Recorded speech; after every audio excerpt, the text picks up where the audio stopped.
The very first words I heard when we moved into our new lakefront cabin weren't a cheerful, welcome, or even a simple, "Hi, neighbor." Instead, it was a shrill voice that cut through the crisp air like nails on a chalkboard. "You'll need to sign these HOA papers, or you'll regret it." I froze for a second, half expecting it to be a joke, but the woman standing at the gate of my property looked dead serious. She was dressed in a bright floral dress that clashed with her sour expression, and in her hand she held a thick clipboard stacked with papers. Her name, as I would soon learn all too well, was Karen, and in her mind she wasn't just a neighbor, she was the queen of the entire neighborhood. My wife raised her eyebrows at me, clearly unimpressed, while my kids whispered behind me, "Dad, what's an HOA?" They had never even heard of it before, and honestly, I had hoped they wouldn't have to. I put on my calmest voice and told Karen politely that our property deed was clear. Our land sat outside her HOA jurisdiction. We had bought this place specifically because it wasn't tied up in any association nonsense. I didn't want strangers dictating the color of my mailbox, how tall my grass should be, or whether I could park a boat in my driveway. That was the whole appeal of this land, freedom. But Karen didn't like hearing the word no.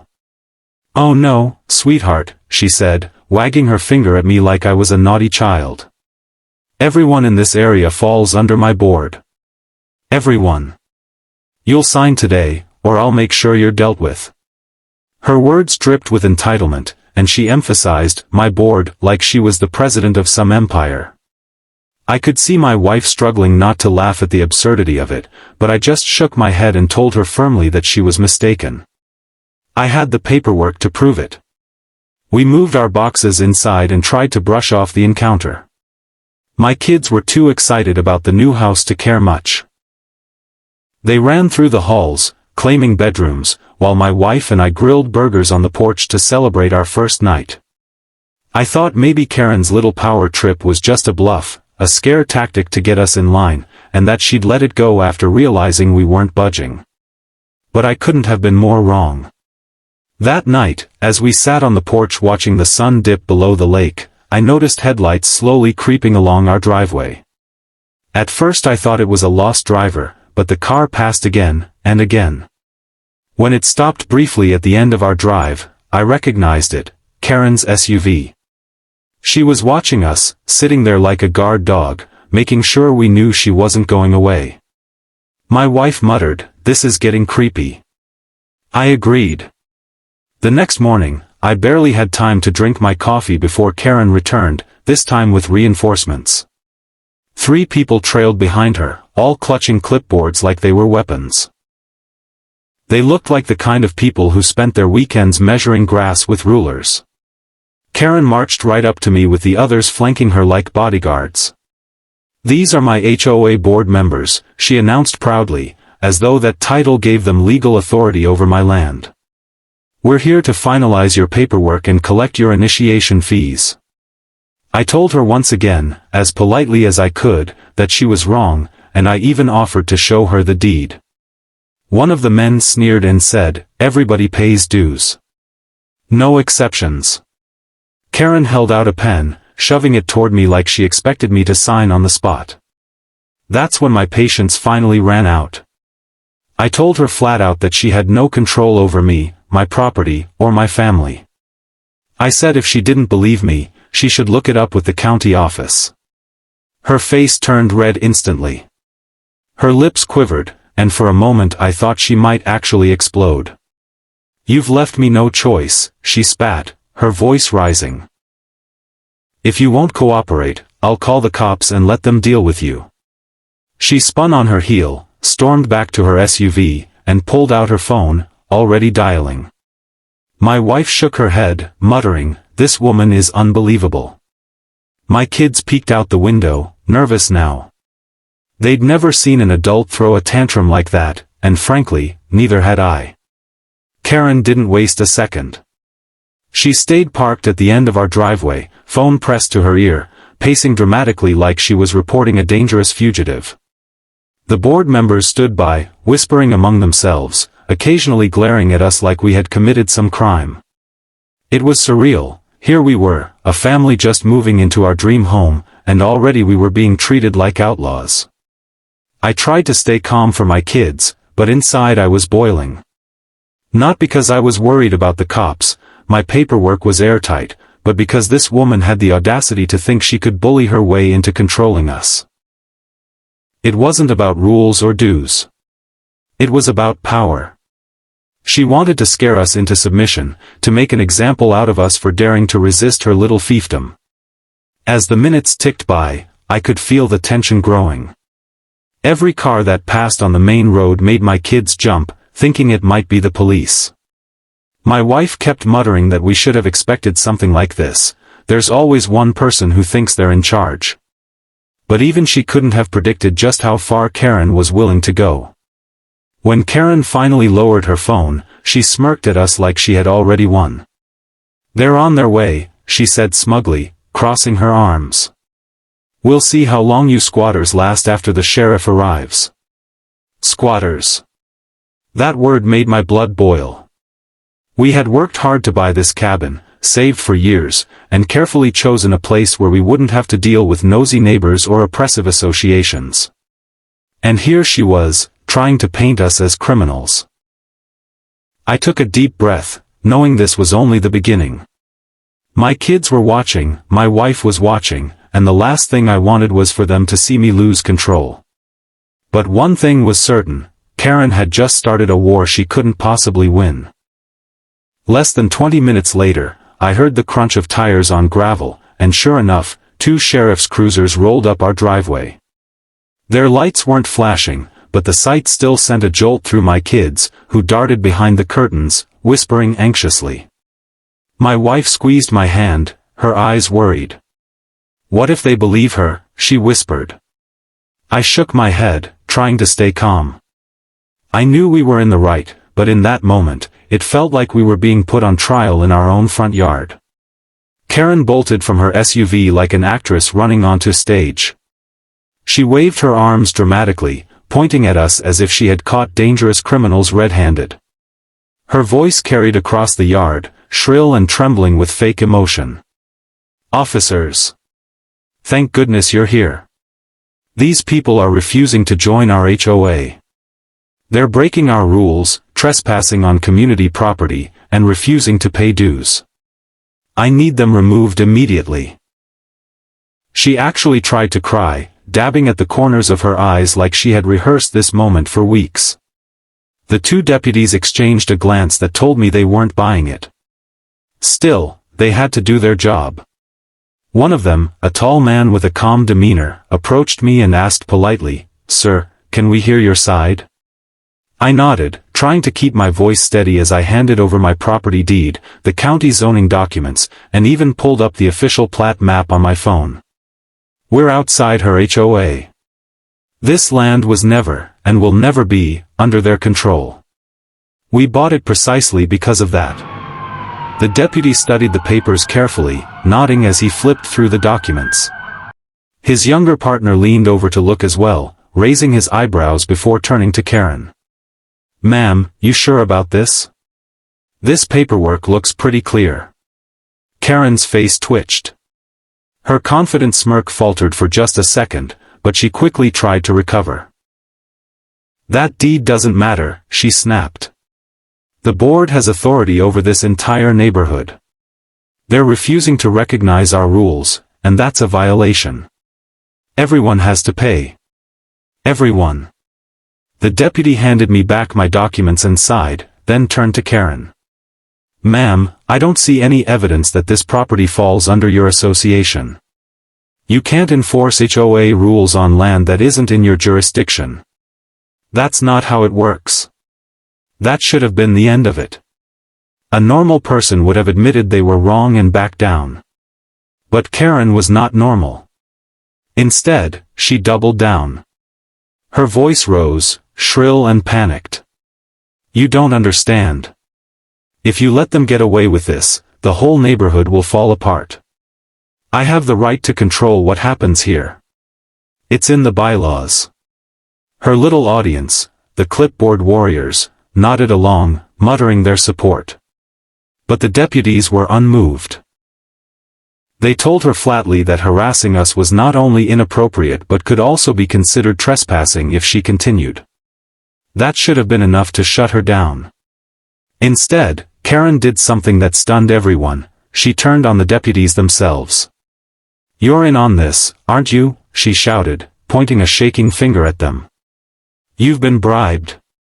You're helping these squatters defy the HOA. Do you think I don't see what's going on here?" At that moment, my wife squeezed my hand tighter, and I could feel her pulse racing. My kids peeked out again, wide-eyed, as Karen spiraled into conspiracy theories. She was shouting so loudly that a few neighbors had gathered on the sidewalk, curious about the commotion. Some of them looked embarrassed, shaking their heads. Others just whispered among themselves, watching Karen unravel. The older deputy, who had been patient up to this point, finally spoke firmly. "Ma'am, I'm going to give you one warning. If you continue to harass this family or accuse law enforcement of misconduct without evidence, you could be facing charges yourself. Do you understand?" His tone carried enough authority to silence a crowd.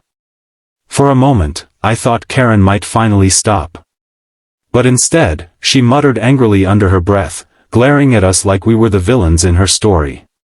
That's when the deputy pulled me aside, lowering his voice so only I could hear. "Sir, you should know something. This isn't the first complaint we've gotten about her or her board. There are bigger issues going on here. You're not the only family who's had problems with them." His words made my stomach twist. Bigger issues? What kind of trouble was this HOA really involved in? Before I could ask more, the deputies wrapped up the visit. They told Karen in no uncertain terms to leave us alone, and they reminded her that the HOA had no authority over our property. Karen stormed back to her SUV, slamming the door so hard it rattled. As she sped off, her tires kicked up a cloud of dust that lingered long after she was gone. The board members trailed behind her, grumbling angrily, but they didn't say another word to us. As the cruisers pulled away, my wife let out a shaky laugh, more from relief than humor. "Well, that was our welcome to the neighborhood," she said, rubbing her temples. My kids came outside, still buzzing with nervous energy. "Dad, what happens if she comes back?" one of them asked. I crouched down to their level, forcing a smile. "Don't worry. We did nothing wrong. The truth is on our side." But inside, I couldn't shake the deputy's words. The rest of that morning felt heavy. We tried to keep unpacking, but every time a car passed by, my kids flinched. Every sound outside made us wonder if Karen was returning with another stunt. My wife kept pacing the living room, muttering about how crazy it all was. "We came here for peace and quiet," she said, "not to be dragged into some neighborhood drama." I agreed, but I had a gut feeling this was far from over. And I was right. Just 3 hours later, everything we thought we knew about this neighborhood, and about Karen's precious HOA, was about to come crashing down in the most unexpected way. About 3 hours after the deputies left, just when we thought the storm had passed, the low rumble of engines shook the stillness of the afternoon. At first, I assumed it was just more neighbors returning from errands, but the sound didn't fade, it grew louder. My wife looked out the window and froze. "Honey, you need to see this." I joined her and felt my chest tighten. One by one, black SUVs rolled into the neighborhood. Not one. Not two. 6 of them. And right behind came a large police van with markings I didn't immediately recognize. These weren't your average patrol cars. These were unmarked vehicles with serious law enforcement energy, the kind you only saw in movies when the feds showed up. The caravan didn't stop at random houses. Every single vehicle headed straight for the HOA clubhouse at the end of the street, the one Karen had been bragging about since the day we arrived. I could see her floral-printed SUV parked right in front like a crown jewel. My kids pressed their faces to the glass, whispering, "Dad, what's happening? Who are they?" My wife's hand found mine, and neither of us said a word. We didn't know exactly what was going on, but we knew it was big. The SUV's doors swung open, and men and women in tactical vests poured out, weapons holstered but visible. Their jackets bore bold letters that removed any doubt: this was a federal operation. One officer raised his megaphone, and the air cracked with a voice that sent chills down my spine. Federal warrant.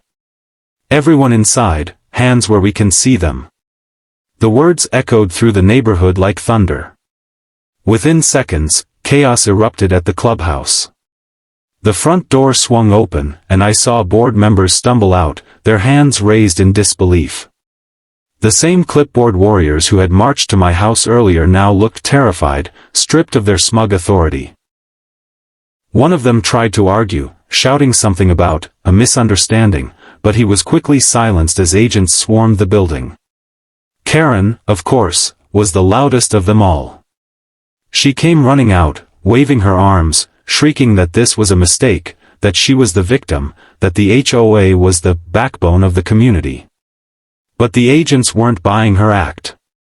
Within moments, she was surrounded, her floral dress flapping in the wind as she fought against the inevitable. Neighbors began to gather outside, some clutching coffee mugs, others holding their phones up to record the spectacle. Whispers spread like wildfire. I knew something was off, one man muttered. They raised dues 3 times last year, and nothing ever got fixed, another whispered. A woman shook her head, muttering that she had suspected foul play but never imagined this. The truth was finally cracking open, and it wasn't pretty. The agents carried out box after box from the clubhouse. Laptops, binders stuffed with financial records, even bags of cash. That was when I realized this wasn't just about Karen being power-hungry. This HOA had been running something far darker. Later, I would learn the details. The board had been skimming HOA fees for years, funneling money into fake maintenance projects that never happened. They created shell companies to launder the cash, giving themselves fat contracts while residents' dues kept climbing. It wasn't mismanagement. It was organized fraud, plain and simple. And Karen? She wasn't just a board member. She was the face of it all. The ringleader who barked orders, bullied families, and silenced anyone who dared question her.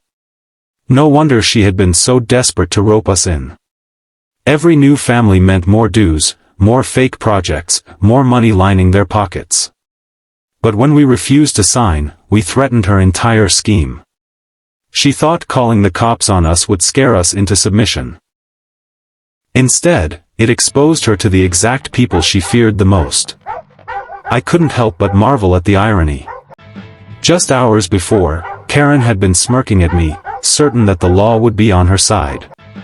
And now, here she was, being shoved into the back of a black SUV by federal agents, her face pale with shock, her hands cuffed behind her back. My kids gasped when they saw it.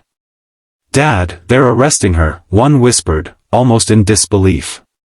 My wife exhaled slowly, her eyes locked on the scene. "Justice," she murmured. The raid went on for nearly 2 hours. Every board member was taken away, their so-called kingdom dismantled piece by piece. The clubhouse, once Karen's throne room, now stood empty, its doors flung wide open, papers scattered across the lawn. It looked less like a seat of power and more like the ruins of a toppled empire. When the last SUV finally pulled out, carrying Karen and her cronies toward a future filled with courtroom dates and prison cells, the neighborhood felt eerily quiet. The residents who had gathered stood in silence, processing what they had just witnessed. Some looked angry, realizing their money had been stolen for years. Others looked relieved, as though a heavy weight had been lifted off their shoulders. A few even glanced at our house, their expressions softer, almost apologetic. That evening, as the sun dipped behind the lake, one of the deputies who had visited earlier returned. He stepped onto our porch, removed his hat, and smiled faintly. "Looks like you stood your ground just in time," he said. "She's not going to be bothering you anymore. Sometimes the loudest bullies fall the hardest." He didn't stay long, just long enough to reassure us that we were safe and that justice was finally catching up to Karen's board. After he left, we sat together on the porch swing, sipping sweet tea while our kids played in the yard. For the first time since we had moved in, I felt a sense of peace. The fear that had hung over us like a storm cloud was gone, replaced by something lighter, hope. The neighbors who once avoided eye contact now walked by and waved, some even stopping to thank us for refusing Karen's demands. They admitted they had been too scared to speak out, too intimidated by her tactics. But now, with her gone, the community finally felt like it was theirs again. As for Karen, her story didn't end on our street. News spread quickly, and within days, her mugshot was plastered across local news channels. Words like embezzlement, fraud, and conspiracy filled the headlines. She went from self-proclaimed queen of the neighborhood to disgraced criminal in a matter of hours. And us? We didn't just gain a home. We gained a story, one that we'd tell for years to come. The story of how one family stood their ground against an HOA tyrant, and how her empire came crashing down within hours of her calling the cops on the wrong people. Sometimes, I realized, the best thing you can do is simply refuse to be bullied. Because when the truth is on your side, justice has a way of finding its way to your door.